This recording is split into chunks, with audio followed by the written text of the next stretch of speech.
أحب الوفاء بشتى الصور.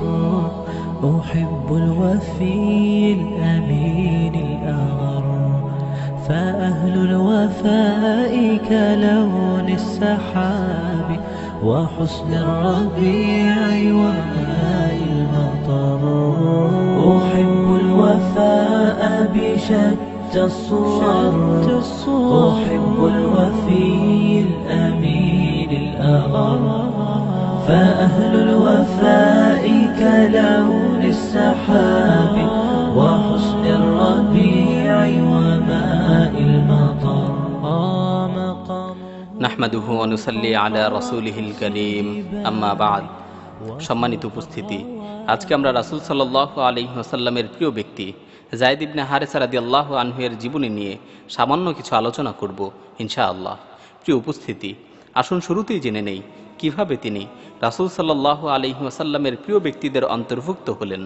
যায়েদ ইবনে হারেসা রাদিয়াল্লাহু আনহু তিনি যখন ছোট ছিলেন, তার বয়স যখন ৮ বছর, তখন তিনি তার মায়ের সাথে নানার বাড়িতে বেড়াতে আসেন। পথিমধ্যে হঠাৎ করে কিছু শত্রু বাহিনী তাদের উপর আক্রমণ করে বসে এবং তাকে ধরে নিয়ে উকাজের বাজারে গোলাম হিসেবে বিক্রি করে দেয়। আর ঘটনাক্রমে হযরত খাদিজা রাদিয়াল্লাহু আনহার ভাতিজা হাকিম ইবনে হিজাম উকাজের বাজার হতে বেশ কয়েকটি গোলাম ক্রয় করে আনে। তার মধ্যে যায়েদ ইবনে হারেসাও অন্তর্ভুক্ত ছিল। হাকিম ইবনে হিজাম যখন উকাজের বাজার হতে মক্কায় ফিরে আসে, তখন হযরত খাদিজা রাদিয়াল্লাহু আনহা তার সাথে দেখা করতে যায়। তখন হাকিম ইবনে হিজাম খাদিজা রাদিয়াল্লাহু তাআলা আনহাকে লক্ষ্য করে বলে, হে আমার ফুফু, আমি আজ উকাজের বাজার হতে বেশ কিছু গোলাম ক্রয় করে এনেছি। এই গোলামদের মধ্য থেকে আপনার যেটা পছন্দ হবে সেটাই আপনার জন্য উপহার। হযরত খাদিজা রাদিয়াল্লাহু তাআলা আনহা সব গোলামদের মধ্য থেকে যায়েদ ইবনে হারেসাকে বাছাই করলেন, কেননা তাকে দেখতে খুবই ভদ্র ও শান্ত মনে হচ্ছিল। অতঃপর হযরত খাদিজা রাদিয়াল্লাহু তাআলা আনহা যখন রাসূল সাল্লাল্লাহু আলাইহি ওয়াসাল্লামের সাথে বিবাহ বন্ধনে আবদ্ধ হলেন, তখন তিনি যায়েদ ইবনে হারেসাকে রাসূল সাল্লাল্লাহু আলাইহি ওয়াসাল্লামের কাছে সুপুর্দ করে দিলেন। যায়েদ ইবনে হারেসা রাদিয়াল্লাহু আনহু ৮ বছরের ছোট্ট বালক রাসূল সাল্লাল্লাহু আলাইহি ওয়াসাল্লামের তত্ত্বাবধানে প্রতিপালিত হতে লাগলেন। রাসূল সাল্লাল্লাহু আলাইহি ওয়াসাল্লামও তাকে খুব আদর স্নেহ করে লালন পালন করতে লাগলেন। অপরদিকে যায়েদের পরিবার তাদের হারিয়ে যাওয়া সন্তানকে খুব খোঁজাখুঁজি করছিল, কিন্তু তারা তাকে কোথাও খুঁজে পাচ্ছিল না। অতঃপর হজের মৌসুমে হজ পালনের উদ্দেশ্যে যায়েদের গোত্রের কিছু লোক মক্কায় আগমন করল। তারা যখন মক্কায় আসলো, তখন যায়েদের সাথে তাদের সাক্ষাৎ হয়ে গেল। যায়েদ তাদেরকে চিনল, তারাও যায়েদকে চিনল। হজ শেষে তারা বাড়িতে যেয়ে যায়েদের বাবাকে বলল, আপনার সন্তান যায়েদের সন্ধান পেয়েছি, সে মক্কায় এক সম্ভ্রান্ত ব্যক্তির তত্ত্বাবধানে আছে।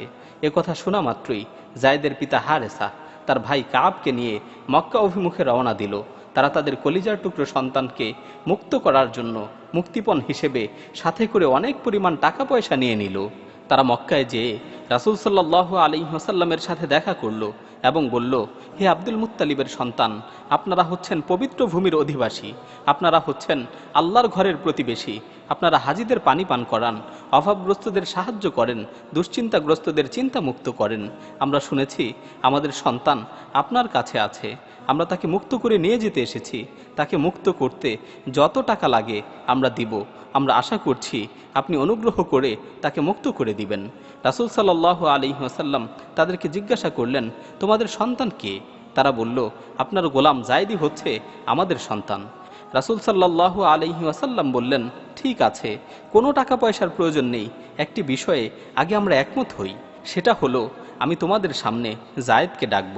যায়েদ যদি তোমাদের সাথে চলে যেতে চায়, তাহলে নির্দ্বিধায় আমি তোমাদের সাথে তাকে দিয়ে দিব।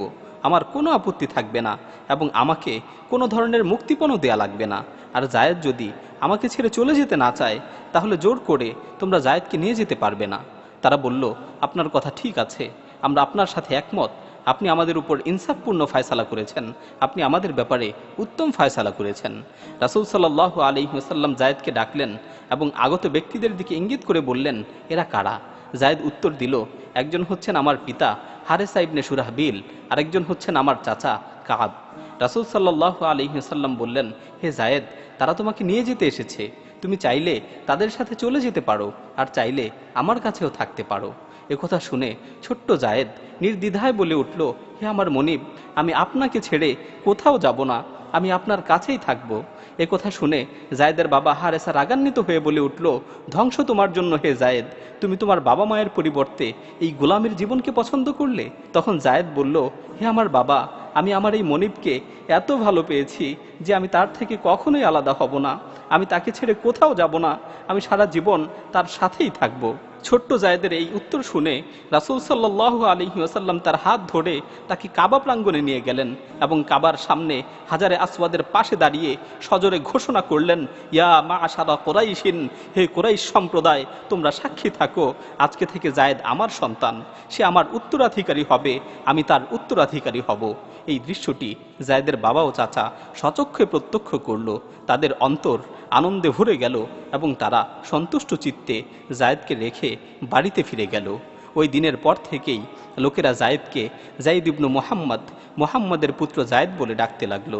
অতঃপর ইসলাম যখন পালক পুত্রের প্রথাকে রহিত করল, এই আয়াত নাজিল হলো, উদউহুম লিআবাইহিম, তোমরা তাদেরকে তাদের পিতার নামে ডাকো। তখন থেকে তাকে আবারও জায়েদ ইবনে হারেসা বলে ডাকা হতো।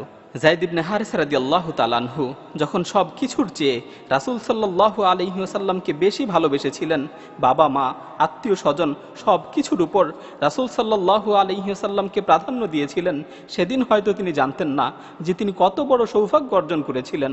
তখনও তিনি জানতেন না যে তিনি যাকে ভালোবেসেছেন, তিনি যাকে সব কিছুর চেয়ে প্রাধান্য দিয়েছেন, তিনি হচ্ছেন গোটা মানব জাতির সর্দার, তিনি হচ্ছেন মুহাম্মাদুর রাসূলুল্লাহ সাল্লাল্লাহু আলাইহি ওয়াসাল্লাম, যাকে গোটা মানব জাতির নিকট রাসূল হিসেবে পাঠানো হয়েছে।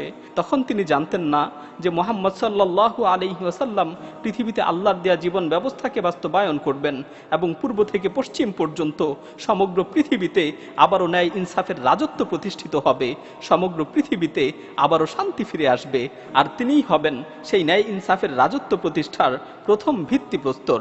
এই চিন্তা ভাবনাগুলো তখন জায়েদের অন্তরে মোটেও ছিল না। এভাবেই কয়েক বছর অতিবাহিত হয়ে গেল।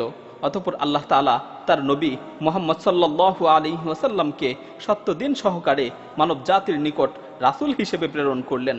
আর জায়েদ ইবনে হারেসা রাদিয়াল্লাহু আনহু হলেন সেই সকল সৌভাগ্যবান ব্যক্তিদের অন্তর্ভুক্ত যারা সর্বপ্রথম রাসূল সাল্লাল্লাহু আলাইহি ওয়াসাল্লামের উপর ঈমান এনেছিল। এই সৌভাগ্যের চেয়ে বড় সৌভাগ্য, উত্তম সৌভাগ্য আর কি হতে পারে? হযরত জায়েদ ইবনে হারেসা রাদিয়াল্লাহু তাআলা আনহু তিনি যেভাবে রাসূল সাল্লাল্লাহু আলাইহি ওয়াসাল্লামকে ভালোবাসতেন, ঠিক তেমনি ভাবে রাসূল সাল্লাল্লাহু আলাইহি ওয়াসাল্লামও তাকে ভালোবাসতেন। রাসূল সাল্লাল্লাহু আলাইহি ওয়াসাল্লাম তাকে নিজের পরিবারের অন্তর্ভুক্ত করে নিয়েছিলেন। তিনি কোথাও গেলে রাসূল সাল্লাল্লাহু আলাইহি ওয়াসাল্লাম তার পথ পানে চেয়ে থাকতেন। তিনি ফিরে এলে তার আগমনে আনন্দিত হতেন, তাকে দেখে খুব খুশি হতেন। জায়েদ রাদিয়াল্লাহু তাআলা আনহু এর সাক্ষাতে রাসূল সাল্লাল্লাহু আলাইহি ওয়াসাল্লাম খুবই আনন্দিত হতেন। এমনই একটি আনন্দের মুহূর্ত আয়েশা রাদিয়াল্লাহু তাআলা আনহা তুলে ধরেছেন। তিনি বলেন, একবার জায়েদ ইবনে হারেসা রাসূল সাল্লাল্লাহু আলাইহি ওয়াসাল্লামের সাথে সাক্ষাতের জন্য মদিনায় আসলেন। রাসূল সাল্লাল্লাহু আলাইহি ওয়াসাল্লাম সেই সময় ঘরের মাঝে বিবস্ত্র অবস্থায় ছিলেন, অর্থাৎ রাসূল সাল্লাল্লাহু আলাইহি ওয়াসাল্লামের নাভি থেকে হাঁটু পর্যন্ত শুধুমাত্র কাপড় দিয়ে ঢাকা ছিল। এমন অবস্থায় জায়েদ এসে দরজায় আওয়াজ দিলেন। রাসূল সাল্লাল্লাহু আলাইহি ওয়াসাল্লাম জায়েদের আওয়াজ শোনা মাত্রই ওই অবস্থাতেই দরজার দিকে ছুটে গেলেন এবং তাকে জড়িয়ে ধরে চুমু খেলেন। আয়েশা রাদিয়াল্লাহু তাআলা আনহা বলেন, আল্লাহর কসম করে বলছি, আমি এই ছাড়া আর কখনোই রাসূল সাল্লাল্লাহু আলাইহি ওয়াসাল্লামকে বিবস্ত্র অবস্থায় দেখিনি। সকল মুসলমানদের নিকট জায়েদের প্রতি রাসূল সাল্লাল্লাহু আলাইহি ওয়াসাল্লামের ভালোবাসার বিষয়টি প্রসিদ্ধ ছিল। তাই সবাই জায়েদ রাদিয়াল্লাহু তাআলা আনহুকে হিব্বু রাসূলিল্লাহ তথা রাসূল সাল্লাল্লাহু আলাইহি ওয়াসাল্লামের প্রিয় ব্যক্তি বলে সম্বোধন করত। অষ্টম হিজরিতে প্রিয়জনের বিচ্ছেদের মাধ্যমে আল্লাহ তাআলা তার রাসূলের পরীক্ষা নিতে চাইলেন। রাসূল সাল্লাল্লাহু আলাইহি ওয়াসাল্লাম হারিস ইবনে উমাইর আল আজদি রাদিয়াল্লাহু তাআলা আনহুকে একটি পত্র দিয়ে বসরার শাসকের নিকট পাঠালেন। ওই পত্রে বসরার শাসককে ইসলামের দিকে দাওয়াত দেওয়া হয়েছিল। অতঃপর সেই বার্তাবাহক যখন জর্ডানের পূর্বে অবস্থিত মুতা নামক স্থানে পৌঁছলেন, তখন গাসসানের শাসক শুরাহবিল ইবনে আমর তাকে বন্দী করল এবং তাকে শক্ত করে বেঁধে তার শিরচ্ছেদ করল। এই সংবাদ যখন রাসূল সাল্লাল্লাহু আলাইহি ওয়াসাল্লামের নিকট পৌঁছল, তখন রাসূল সাল্লাল্লাহু আলাইহি ওয়াসাল্লামের নিকট এটি খুবই কষ্টদায়ক মনে হলো, কেননা ইতিপূর্বে রাসূল সাল্লাল্লাহু আলাইহি ওয়াসাল্লামের আর কোনো বার্তাবাহককে এভাবে হত্যা করা হয়নি। তাই রাসূল সাল্লাল্লাহু আলাইহি ওয়াসাল্লাম মুতার যুদ্ধের জন্য 3000 সৈন্যের একটি বাহিনী গঠন করলেন, আর সেই বাহিনীর সেনাপ্রধান হিসেবে রাসূল সাল্লাল্লাহু আলাইহি ওয়াসাল্লামের প্রিয় ব্যক্তি যায়েদ ইবনে হারেসা রাদিয়াল্লাহু আনহুকে নিযুক্ত করলেন। রাসূল সাল্লাল্লাহু আলাইহি ওয়াসাল্লাম বললেন, এই যুদ্ধে যদি যায়েদ আক্রান্ত হয় তাহলে তারপর জাফর ইবনে আবু তালেব সেনাপ্রধানের দায়িত্ব পালন করবে। জাফর ইবনে আবু তালেব যদি আক্রান্ত হয় তাহলে আব্দুল্লাহ ইবনে রওয়াহা সেনাপ্রধানের দায়িত্ব পালন করবে। আব্দুল্লাহ ইবনে রওয়াহা যদি আক্রান্ত হয় তাহলে মুসলমানদের মধ্য থেকে সবাই পরামর্শ করে একজনকে সেনাপ্রধান হিসেবে নিযুক্ত করবে। যায়েদ ইবনে হারেসা রাদিয়াল্লাহু তাআলা আনহু মুসলিম বাহিনীকে নিয়ে মুতা অভিমুখে রওনা হলেন। তারা যখন জর্ডানের পূর্ব পার্শ্বে অবস্থিত মাআন নামক স্থানে পৌঁছলেন, তখন সংবাদ পেলেন যে রোম সম্রাট হিরাক্লিয়াস 1,00,000 যোদ্ধাকে নিয়ে গসসানের শাসক শুরাহবিল ইবনে আমরকে রক্ষা করার জন্য এগিয়ে আসছে, এবং তার সাথে আরো 1,00,000 আরবের মুশরিক বাহিনী এসে একত্রিত হয়েছে, এবং এই বিশাল বাহিনী মুসলমানদের অদূরেই ছাউনি ফেলেছে। মুসলমানরা এই মুহূর্তে কি করবে সেই সিদ্ধান্ত নিতে গিয়ে 2 দিন অতিবাহিত হয়ে গেল। তাদের মধ্য থেকে কেউ কেউ বলল, আমরা রাসূল সাল্লাল্লাহু আলাইহি ওয়াসাল্লামের কাছে বার্তা পাঠাই এবং কাফিরদের সৈন্য সংখ্যার ব্যাপারে রাসূল সাল্লাল্লাহু আলাইহি ওয়াসাল্লামকে অবগত করি, দেখি রাসূল সাল্লাল্লাহু আলাইহি ওয়াসাল্লাম আমাদেরকে কি বলেন।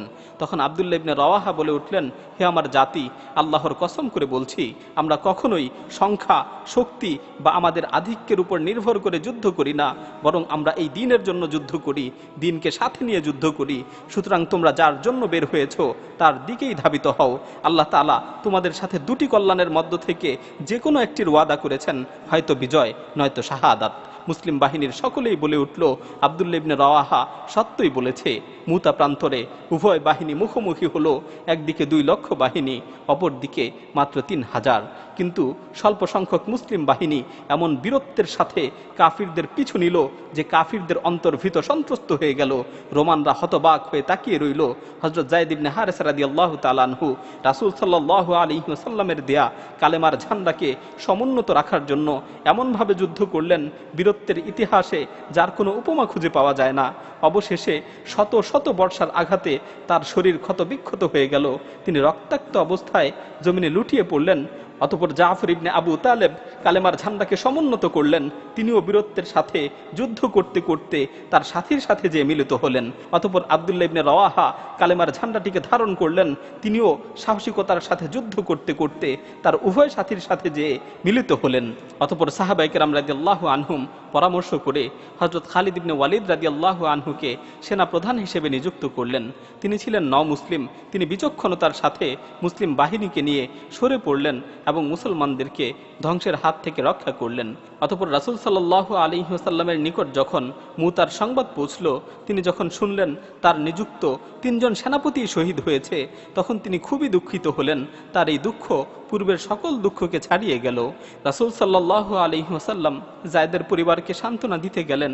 বাড়িতে যাওয়া মাত্রই যায়েদের ছোট্ট মেয়েটি রাসূল সাল্লাল্লাহু আলাইহি ওয়াসাল্লামকে জড়িয়ে ধরে কাঁদতে লাগলো। তখন রাসূল সাল্লাল্লাহু আলাইহি ওয়াসাল্লামও কান্না থামিয়ে রাখতে পারলেন না। রাসূল সাল্লাল্লাহু আলাইহি ওয়াসাল্লাম সশব্দে কেঁদে ফেললেন। সাদ ইবনে আবু উবাদা রাদিয়াল্লাহু তাআলা আনহু রাসূলুল্লাহ সাল্লাল্লাহু আলাইহি ওয়াসাল্লামকে বললেন, ইয়া রাসূলুল্লাহ, আপনিও ক্রন্দন করছেন? রাসূল সাল্লাল্লাহু আলাইহি ওয়াসাল্লাম বললেন, এটা প্রিয়জনের বিরহে প্রিয়জনের কান্না, এটা প্রিয়জনের বিরহে প্রিয়জনের কান্না। আল্লাহ তাআলা যায়েদ ইবনে হারেস রাদিয়াল্লাহু তাআলা আনহু এর উপর সন্তুষ্ট হয়ে গেছেন, তিনিও আল্লাহ তাআলার উপর সন্তুষ্ট হয়ে গেছেন।